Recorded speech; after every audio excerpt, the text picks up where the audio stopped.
Hello दोस्तों, आज हम डिस्कस करेंगे कि हमें फर्स्ट प्रोग्रामिंग लैंग्वेज कौन सी सीखनी चाहिए for becoming a skilled programmer. एक स्किल्ड डेवलपर अगर मुझे बनना है, मुझे प्रोग्रामिंग की फील्ड के अंदर अपना करियर अगर बनाना है तो मुझे सबसे पहले लैंग्वेज कौन सी सीखनी चाहिए। तो लैंग्वेज चूज़ करने से पहले आपको ये पता होना चाहिए कि मुझे लैंग्वेज सीखने की रिक्वायरमेंट क्या है। तो देखिए, आज आप देखते होंगे आपके सामने वेब एप्लीकेशन चलती हैं, मोबाइल एप्लीकेशन चलती हैं, टीवी के लिए एप्लीकेशन बनी हुई है वो चल रही होती हैं, गेम्स चल रहे होते हैं, आर्टिफिशियल इंटेलिजेंस रिलेटेड एप्लीकेशन आ गई है, मशीन लर्निंग से रिलेटेड आ गई हैं कि मशीन्स के ऊपर भी काम करना पड़ रहा है, मतलब कि एम्बेडेड सिस्टम से चल रहे हैं, रोबोटिक्स के अंदर ही प्रोग्रामिंग चलती है, नेटवर्किंग के अंदर ही प्रोग्रामिंग चलती है, ये जो सब कुछ 5G चल रहा है, 4G चल रहा है, इन सब के अंदर प्रोग्रामिंग आती है। कोई भी चीज़ जो आपको कंप्यूटर के थ्रू पास हो रही है, कोई भी ऐसा काम जो मशीन के थ्रू हो रहा है, वो बिना प्रोग्रामिंग के नहीं हो सकती अगर उसके अंदर थोड़ा बहुत भी इंटेलिजेंस का यूज़ करा हुआ है, तो कुछ कमांड देने पे कुछ हैपनिंग होती है। तो हमें ये पता होना चाहिए कि जब इतने सारे फील्ड के अंदर काम करना होता है प्रोग्रामिंग के थ्रू, तो हमें कौन सी लैंग्वेज को सीखना चाहिए। देखिए, ज़रूरी नहीं है कि एक प्रोग्रामर इन सभी फील्ड के अंदर काम करे अपने लाइफ के अंदर, अपने करियर के अंदर। हो सकता है कि किसी डेवलपर की पूरी लाइफ के अंदर, पूरे करियर के अंदर वो केवल वेब एप्लीकेशन बनाता हुआ रह जाए, हो सकता है कि मोबाइल एप्लीकेशन बनाता हुआ रह जाए।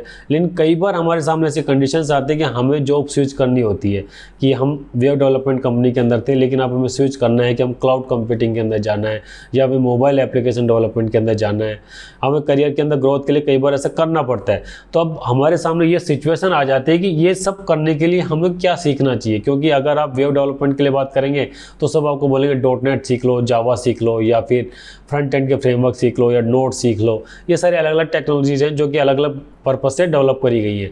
अगर कोई बोलेगा कि वो मोबाइल एप्लीकेशन के अंदर तो ठीक है, एंड्रॉइड डेवलपर बनना है तो आप ये सीख लो, और iOS एप्लीकेशन सीखनी है तो उसके लिए कोटलिन सीख लो या फिर स्विफ्ट सीख लो। अलग अलग लैंग्वेजेस हैं जिनको कि आपको सीखना है अलग अलग पर्पस के थ्रू। लेकिन अब अपने करियर के अंदर कितनी सारी लैंग्वेजेस सीखेंगे। अगर आप आज मोबाइल ऐप डेवलपर हैं तो आपने जो लैंग्वेज सीखी है, कल को अगर आपको बोल दिया जाए कि फ्रंट एंड डेवलपर बनना है, कि आपको रिएक्ट के ऊपर काम करना है, कि आयोनिक के ऊपर काम करना है, कि एंगुलर के ऊपर काम करना है, तो क्या करेंगे आप? फिर वहीं पर स्टक हो जाते हैं, वापस से आपको सीखने की रिक्वायरमेंट हो जाएगी। तो क्या ऐसा कोई प्रोसेस होता है जिसके अंदर कि मैं एक बार किसी चीज़ को बेसिक से सीख लूँ और उसके बाद उन चीज़ों के ऊपर आगे बढ़ता रहूँ?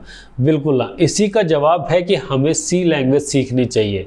और यही एक रीज़न है कि आज भी यूनिवर्सिटीज़ के अंदर फर्स्ट ईयर के अंदर हर किसी को सी लैंग्वेज पढ़ाई जाती है कि अगर आपको बाई चांस कंप्यूटर साइंस के अंदर जाना हो, IT फील्ड के अंदर जाना हो, या फिर प्रोग्रामिंग के फील्ड के अंदर जॉब करनी हो, तो आपको प्रोग्रामिंग आनी चाहिए। तो उसके लिए आपको सी लैंग्वेज ही क्यों सीखनी चाहिए? क्योंकि देखिए, एक तो सी लैंग्वेज के अंदर आपके पास में लाइब्रेरीज बहुत अवेलेबल है।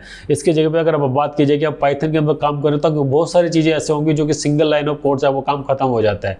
जो उसी काम को करने के लिए सी लैंग्वेज के अंदर आपको हो सकता है 10 लाइन लिखनी पड़े, हो सकता है 20 लाइन लिखनी पड़े। तो आप बोलेंगे कि यार जो काम हमारा सिंगल लाइन से हो जाता है उसके लिए 20 लाइन लिखनी पड़े, आप बोलोगे वो लैंग्वेज सीखनी चाहिए। बिल्कुल, ये सीखनी इसलिए चाहिए क्योंकि हो सकता है कि किसी पर्टिकुलर टास्क को परफॉर्म करने के लिए पाइथन के अंदर तो कुछ बना हुआ है, कोई फंक्शन बना हुआ है, कोई लाइब्रेरी अवेलेबल है, उसका आपने यूज़ कर लिया। लेकिन उसकी जगह हो सकता है कि आप .NET में काम कर रहे हो या C# पे काम कर रहे हो, तो हो सकता है उस पर्टिकुलर टास्क को परफॉर्म करने के लिए आपके पास में वो लाइब्रेरी अवेलेबल ना हो। तो अब आप क्या करेंगे? आप स्टक हो जाएंगे। अब आप क्या कर सकते हैं? कुछ नहीं कर सकते, क्योंकि आपको तो पाइथन के अंदर तो अवेलेबल था। आज आपको जॉब स्विच करनी पड़ गई .NET के अंदर, या स्विच करनी पड़ गई जावा के अंदर, या किसी और टेक्नोलॉजी के अंदर। तो अब आप क्या करोगे? आप कुछ नहीं कर सकते। अब आपको सीखनी पड़ेगी उस पर्टिकुलर टेक्नोलॉजी को कि भाई इसके अंदर किस तरीके से इंप्लीमेंट करते हैं। तो अब आपका टाइम वहाँ पे कंज्यूम हो जाएगा। लेकिन अब सीखेंगे कैसे जब आपको पता ही नहीं? क्योंकि आपने तो सीखा तो ये था क्या सिंगल लाइन ऑफ कोड से हो जाता है, तो आपको ये भी नहीं पता कि उसको करते कैसे हैं, उसका प्रोसेस क्या होगा, और गूगल पे अगर हमें सर्च भी करना तो किस तरीके से सर्च करें, ये भी हमें पता नहीं होता। तो इन्हीं सब का आंसर क्या होता है? सी लैंग्वेज। क्योंकि सी लैंग्वेज के प्रोसीजरल लैंग्वेज है, वो बहुत छोटी लैंग्वेज है जिसको कि सीखने के लिए कुछ ज़्यादा टाइम आपको लगता नहीं है, लेकिन बहुत बोरिंग लैंग्वेज आपको लगती है जब सीख रहे होते हैं। तो क्योंकि उसके अंदर कुछ एडवांस काम आप नहीं कर पा रहे होते हैं इनिशियल लेवल के ऊपर, जबकि ऑपरेटिंग सिस्टम भी आप सी लैंग्वेज के अंदर डेवलप करते हो। जितने बड़े बड़े फ्रेमवर्क आप देख रहे हो वो सब सी लैंग्वेज के अंदर बन करके आते हैं। इवन चंद्रयान जो अभी हमारा भेजा गया था उसके अंदर भी अगर आपकी इफिशियंसी को कैलकुलेट करने के लिए C++ का यूज़ करके ही उसके अंदर उसकी इफिशियंसी को कैलकुलेट करा गया था। तो आप सोच सकते हो कि C एंड C++ एक साथ में चलती है कि इनका कितना इंपॉर्टेंट रोल है आज भी, आज के एरा के अंदर, जबकि मॉडर्न लैंग्वेजेज इतनी आगे एडवांस बढ़ गई हैं। तो क्या होता है, सी लैंग्वेज को सीखने से आपको क्या थिंकिंग पावर बढ़ जाती है। क्यों? लाइब्रेरी आपके पास अवेलेबल नहीं है, आपको हर छोटे छोटे ऑपरेशन को परफॉर्म करने के लिए कोड अपनी तरफ से लिखना लिखना पड़ता है। जब आपको कोड लिखना पड़ता है तो आप उसको सोल्व करने के कई तरह के जो मेथड्स होते हैं उन सब के ऊपर डिस्कस करते हो। जैसे कि मान लीजिए आपको डेटा स्ट्रक्चर है, स्टैक है, क्यू है, एरे है, इन सबको इम्प्लीमेंट करने के लिए आपको खुद को ही कोड लिखना पड़ता है। जबकि एरे को हैंडलिंग के लिए बाकी अदर मॉडर्न लैंग्वेज के अंदर बहुत सारी चीज़ें अवेलेबल हो जाती है, बहुत सारे टूल्स अवेलेबल होते हैं, बहुत सारी लाइब्रेरीज अवेलेबल होते हैं जिनके थ्रू आप ईजी तरीके से उसके ऊपर काम कर पाते हो। चाहे कोई सिर्फ टेक्नोलॉजी उठा के देख लो, तो आपको सी लैंग्वेज सीखनी चाहिए। क्यों? आपके थिंकिंग पावर बढ़ा देती है, आपको बेसिक कंप्यूटर साइंस की जो नॉलेज होती है, कंप्यूटर प्रोग्रामिंग की जो बेसिक कंसेप्ट हैं कि कंप्यूटर प्रोग्रामिंग करी कैसे जाती है, वेरिएबल कैसे डिक्लेयर होते हैं, वेरिएबल की मेमोरी का मैनेजमेंट कैसे होता है और वेरिएबल्स के ऊपर मैनिपुलेशन किस तरीके से होते हैं, ये सारी चीजें आप सीख सकते हैं किसके थ्रू? सी लैंग्वेज के थ्रू। आप ये सारी चीजें किसी मॉडर्न लैंग्वेज के थ्रू नहीं सीख सकते क्योंकि वहां पर रेडीमेड चीजें आती है।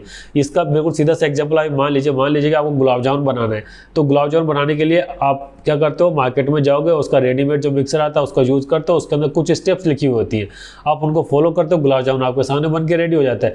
जबकि गुलाब जामुन बनाने का जो प्रोसेस होता है वो तो बहुत अलग से होता है कि आप वो किस तरीके से अलग अलग चीज़ों को मिक्स करके पहले रॉ मटेरियल रेडी करना पड़ता है, रॉ मटेरियल रेडी करने के बाद किस तरीके से आप उसको बना सकते हो। तो आप जो रेडीमेड मिक्सर के साथ में गुलाब जामुन बनाओगे और जो एक्चुअल रॉ मटेरियल के साथ में जो हलवाई बना के हमें खिलाता है, उन दोनों का टेस्ट बिल्कुल अलग अलग होता है। तो आप यही देख सकते हैं कि रेडीमेड मिक्सर के साथ में बनी हुई चीज़ क्या आउटपुट आता है और जो बेसिक के साथ में सीख, जिस इंसान को ये कंसेप्ट पता है कि मिठाइयाँ बनती कैसे हैं, अगर उसको ये पता है तो आज जो गुलाब जामुन बना सकता है तो उसको रसगुल्ला बनाने के अंदर भी ज़्यादा टाइम नहीं लगेगा। कहने का मतलब ये कि अगर आपको बेसिक प्रोग्रामिंग के कंसेप्ट आते हैं, कि उप्स के कंसेप्ट आते हैं, तो आपको किसी भी टेक्नोलॉजी पे स्विच करने के अंदर ज़्यादा टाइम नहीं लगता। अगर आप .NET के प्रोग्रामर हो तो 10 दिन के अंदर आप जावा पे स्विच कर सकते हो, 2-4 दिन के अंदर पाइथन पे स्विच कर सकते हो, किसी भी फ्रेमवर्क के ऊपर स्विच कर सकते हो। जबकि अगर आपने पर्टिकुलर किसी फ्रेमवर्क के ऊपर ही काम करा हुआ है तो आपको किसी दूसरे फ्रेमवर्क के ऊपर स्विच करने में उतना ही टाइम लगेगा जितना कि आपने उस फ्रेमवर्क को सीखने में लगाया था, क्योंकि हर अलग अलग कंसेप्ट होता है। कोई भी बेसिक कंसेप्ट के साथ में शुरुआत नहीं है। हर किसी की मॉडर्न एरा की मैक्सिमम लैंग्वेजेस को आप देखोगे तो उनका बेस के अंदर हमेशा सी लैंग्वेज है। तो आपको सबसे पहले स्किल्ड प्रोग्रामर अगर बनना है तो आपको सी लैंग्वेज को सीखना चाहिए। भले ही आपको बोरिंग लगेगी लेकिन उसको सीखना होगा। जब तक आप सी नहीं सीखेंगे आप एक स्किल्ड प्रोग्रामर नहीं बन सकते। अब बात यह आती है कि सी लैंग्वेज सीखे कहाँ से?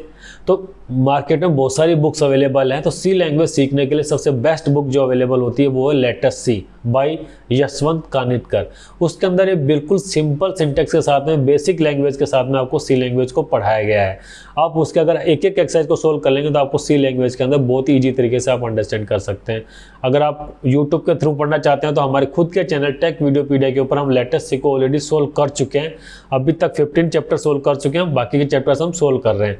और भी बहुत सारे यूट्यूब के ऊपर चैनल्स अवेलेबल हैं जिनके थ्रू आप सी लैंग्वेज सीख सकते हो। ब्लॉगिंग वेबसाइट्स हैं जहाँ से आप सी लैंग्वेज सीख सकते हो। तो अगर आपको स्किल्ड प्रोग्रामर बनना है तो सी लैंग्वेज को सीखना जरूरी होगा। अगर आप टेक वीडियोपीडिया के थ्रू साथ में जुड़ करके सी लैंग्वेज सीखना चाहते हैं तो टेक वीडियोपीडिया को जरूर सब्सक्राइब करें, लाइक करें, वीडियो को शेयर करें अगर आपको इन्फॉर्मेशन पसंद आई है तो। Okay, thank you.